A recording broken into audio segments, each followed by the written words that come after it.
Hello दोस्तों, मेरा नाम है रविंदर और आप देख रहे हैं government exam warrior YouTube channel. तो दोस्तों, हम एसएससी जीडी की तैयारी कर रहे हैं और उसी के साथ साथ आपको भी गाइड्स कर रहे हैं कि आपको तैयारी कैसे करनी है। आप हमारे साथ जुड़िए और अपनी तैयारी को बेहतर बनाइए। जो आपकी कुछ कमी है आप हमको कमेंट कर दीजिए, हम उन पर वर्क करते हैं और आपको बताते हैं कि आपको आगे क्या करना है। तो दोस्तों, आज काफी बच्चों कमेंट आ रहे थे कि भैया हमारे नंबर नहीं बढ़ पा रहे, हमारे 70 75 या 60 65 नंबर आ रहे हैं। वे गैर हिंदी भाषी राज्य के बच्चे हो गए और कुछ वहाँ के भी हो गए जहाँ की कट ऑफ हाई जाती है। उनमें ज्यादातर बच्चे तो वहाँ के हैं जहाँ की कट ऑफ ज्यादा हाई नहीं जाती। तो उनको ज्यादा चिंता करने की भी जरूरत नहीं है, मगर अपना स्कोर अच्छा कैसे करे इसके लिए तो सबको चिंता होती है, क्योंकि सबको डर लगा रहता है। इससे जो पिछली बार है उसकी मेरिट काफी हाई चली गई थी, जिससे बच्चों का नंबर नहीं आ पाया था। हमारे यहाँ तो बहुत ही ज्यादा हाई चली गई थी। मान लो कि बटे में से बटे ही गई थी, कुछ एक दो क्वेश्चन ही बच गया था। एसएसएफ की जो जर्नल की है वो 159 60 पर ही गई थी 160 में से। तो दोस्तों, अपना स्कोर कैसे बढ़ाए यह बात मैं आज आपको बताऊंगा। आपकी क्या गलती है, उनको कैसे सुधारे, इसके बारे में मैं आपको बताऊंगा। तो दोस्तों, अगर आप हमारे चैनल पर नए हैं तो हमारे चैनल को सब्सक्राइब कर लीजिए और लाइक शेयर कमेंट भी कर दीजिए। आपके जो डाउट हो आप कमेंट कर सकते हो, हम उन डाउटों को अगली वीडियो में लाते हैं या उनका वहां पर ही जवाब दे देते हैं। तो दोस्तों, नंबर सबसे कम आने की वजह क्या होती है? जब आप टेस्ट लगाते हो तो आप नर्वस होते हो, आपके अंदर कॉन्फिडेंस नहीं होता, आपको डर लगता है कि मेरे नंबर आ पाएंगे या नहीं आ पाएंगे। दोस्तों, जो ये आने वाला RWA का मॉक टेस्ट है, इसमें आपको क्या करना है, टेस्ट लगाने से पहले थोड़ी देर अपने आप को कॉन्फिडेंस में लाना है कि मैं इसमें अच्छे नंबर मारूंगा। और जो जितने आपके नंबर आते हैं उससे 10 5 नंबर ज्यादा ही अपना टारगेट बनाना। और जिस कॉपी पर आप टेस्ट सोल्व करते हो उस पर पहले ही अपना टारगेट लिख देना और उस टारगेट के अनुसार ही आपको फिर टेस्ट करना है। टेस्ट अटेम्प्ट करने के लिए जोन सा आपका सब्जेक्ट वीक है उसे सबसे बाद में टेस्ट में अटेम्प्ट करिए, और जोन सा आपका सब्जेक्ट सबसे अच्छा है उसको शुरू में अटेम्प्ट करिए। इससे क्या होता है, जो आपका अच्छा सब्जेक्ट है उसको आप कम टाइम में कर सकते हो और आपके पास टाइम काफी बच जाता है, जिससे कि आपको इतना वो नहीं होता कि टाइम कम पड़ने की वजह से आप जो क्वेश्चन नहीं आते उनको भी कर सकते हो। अगर आपका टाइम कम पड़ गया तो आते हुए क्वेश्चन भी जो बिल्कुल इजी होते हैं आप उनको 1 सेकंड में कर सकते हो, वे भी नहीं हो पाएंगे। तो दोस्तों, अपने जो आपका सब्जेक्ट कमजोर है इसको बना लीजिए कि मुझको टेस्ट टाइम कौन से सब्जेक्ट से कैसे करना है। दोस्तों, मेरे तो अब सारे सब्जेक्ट अच्छे हैं तो इसलिए मैं कोई सा भी सब्जेक्ट पहले कर लेता हूँ। जो मैं पेपर से पहले करता था अपना स्कोर बढ़ाने के लिए, मैं सबसे पहले रीजनिंग करता था, उसके बाद मैं हिंदी और जीएस करता था, फिर मैं लास्ट में मैथ करता था।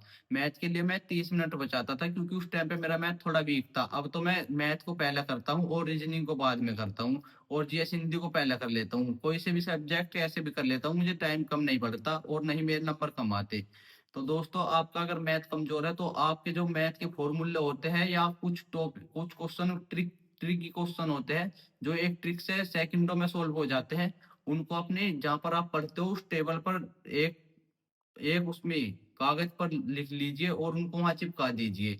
इससे क्या होगा, जब भी वह आपके सामने क्वेश्चन आएगा आप उसको कर लोगे। उस टेबल को आपको पढ़ना है, बार बार पढ़ना है, जिससे कि वह आप भूले नहीं, क्योंकि ट्रिक जो होती है उसको बहुत जल्दी भूल जाते हैं।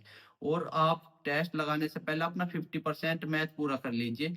उनमें से जो चैप्टर ऐसे जिनमें से क्वेश्चन आते ही आते हैं उनको पूरा कर लीजिए।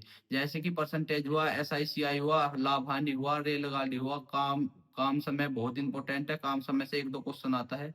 और HCF एलसीएम, जो ये ज्यादा ही फेमस चैप्टर है, इनको आप पूरा कर लीजिए। फिर आते हैं हम रीजनिंग पे।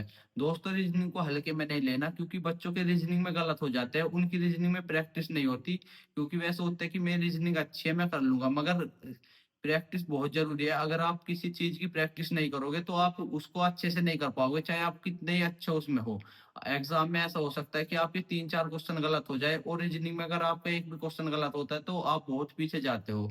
तो रीजनिंग में जो आपके चैप्टर वीक है उनको आप पहले पूरा कर लीजिए और रीजनिंग के प्रैक्टिस सेट लगाते रहिए। जो इसमें सीरीज होती है, सिमिलर सेट होते हैं या फिर मिसिंग नंबर होते हैं, इनकी तो आपको बार बार प्रैक्टिस करनी है, क्योंकि ये जिसकी रीजनिंग ज्यादा भी अच्छी है कभी कभी वो भी इनमें रिल जाता है।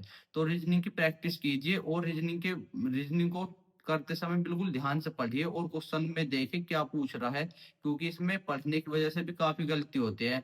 और इसमें नॉन वर्बल के भी क्वेश्चन होते हैं, तो उन्हें भी ठीक से देखिए आकृतियों को और उन्हें जब करिए। दोस्त, अब आता है हम हिंदी पर। दोस्तों, काफी बच्चों के कमेंट आ रहे हैं जो गैर हिंदी भाषी है, कि भैया आप पे हिंदी नहीं हो पाती, हिंदी के लिए कैसे करें? तो दोस्तों मैं इसके लिए तो आपको एक एक दो दिन बाद इसकी जरूर वीडियो बनाऊंगा, वो केवल हिंदी के लिए होगी, हिंदी कैसे करें। तो दोस्तों मैं इस वीडियो में बता देता हूँ, हिंदी जो आपसे नहीं हो रही उसको आप एक टेबल पर लिख लीजिए और उसको बार बार पढ़िए, जैसे कि पर्यायवाची या विलोम शब्द जो भी होते हैं उनको लिख लीजिए, और तस्मत तद्भव ये इसमें वो क्या भी होता है इनको लिख लीजिए और उनको बार बार पढ़िए। और हिंदी को जब भी करो आप उसका एनालाइज जरूर करिए और यह देखिए आपकी गलती कहाँ पर हो रही है, उस गलती पर वर्क कीजिए, आपकी हिंदी बहुत जल्दी सही हो जाएगी। गैर हिंदी भाषियों के लिए मैं हिंदी के लिए एक स्पेशल वीडियो बनाऊंगा एक दो दिन में, उसको देख लेना, आपके भी डाउट सोल्व हो जाएंगे।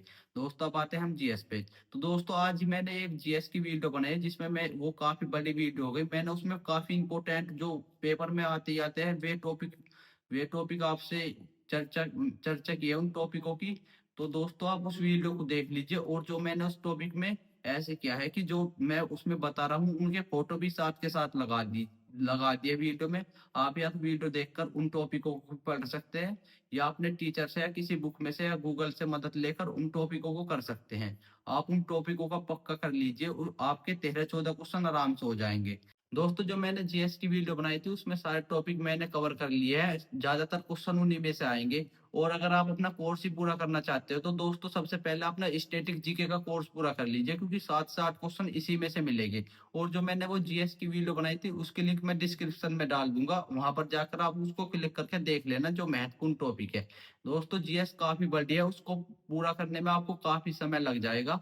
आप स्टैटिक जीके को कर सकते हो, क्योंकि स्टैटिक जीके से मान लो 7 से 8 क्वेश्चन आते ही आते हैं। अगर आपके 7 से 8 क्वेश्चन स्टैटिक जीके से हो रहे हैं और 2 से 4 क्वेश्चन उससे भी कर ले, आपका जीएस में स्कोर अच्छा बन जाएगा। तो अब आते हैं टेस्ट। दोस्तों एक काम यह भी करना है आपको, जो आपने आपसे 2-3 महीने पहले टेस्ट लगाए होंगे उनको आपने उस टाइम पे एनालाइज किया होगा। लेकिन अब ऐसा होता है जो हम टेस्ट लगाते हैं उसका सब एनालाइज भूल जाते हैं। तो आप ऐसा कर लेना, जो आपने टेस्ट बुक पे लगाए हो आरडब्ल्यू पे रीअटेम्प्ट का आता है, 2 बार उसको अटेम्प्ट कर सकते हैं। उसको अटेम्प्ट करके देखना, आपने अपना पहला स्कोर देखना आपका कौन से सब्जेक्ट में क्या था और आपने कितना टाइम दिया था यह भी देखना। और अब देखना आप उसको कितना इंप्रूव कर पा रहे हो, आपको उसमें से कुछ क्वेश्चन तो याद होंगे, मगर आप अगर ऐसा करोगे तो आपका कॉन्फिडेंस अपने आप बढ़ेगा और आपका रिवीजन भी अच्छा हो जाएगा। तो दोस्तों इसी के साथ मिलते हैं अगली वीडियो में, तब तक आप हमारे वीडियो को लाइक और चैनल को सब्सक्राइब कर दीजिए। जय हिंद।